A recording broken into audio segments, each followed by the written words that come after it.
Hello mga kamarites, ito na naman po tayo for another vlog of the day. Dahil nga malapit na naman po ang Valentine's Day, ito na naman po tayo at hindi tayo magkanda-ugaga ng paggawa ng mga bulaklak para sa ating entry for the Valentine's Day. At ito na nga po, ipapasilip ko po sa inyo yung aking mga ginagawang roses. I-assemble po natin ang ating rose ng 8 petals. Pwede tayo magkombinasyon ng 3 kulay o kaya naman ay plain color lang. At kung gusto mo naman ng mga roses natin ay yung bumubuka talaga, gagawin lang po natin 15 pieces yung kanilang petals. Kadalasang mga request ng ating mga customer ay kulay pula at saka kulay puti. Dito ko po inuubos ang aking oras kapag nandito po ako sa bahay at wala na pang ibang ginagawa. Gusto ko sana makipagmaritisan sa labas pero mas gusto ko pang gumawa ng gumawa para kumita. Kapag nakikita ko na yung mga kinalabasan ng mga gawa ko ay masaya na.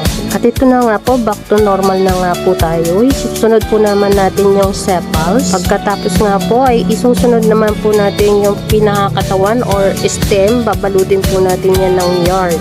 Minsan ang ginagamit ko sa stem ay stick lang or bamboo stick.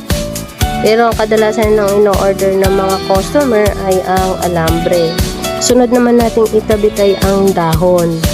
At ituloy-tuloy lang yung pagbabalot ng stem hanggang sa matapos natin hanggang dulo. Tiyagaan lang po ang aking ginagawa. Ilang araw bago ko matapos ang paggaganchilyo, mabuo lamang itong mga dosen-dosenang bulaklak. Sa mga suki ko, konting pasensya po at maraming salamat sa paghihintay.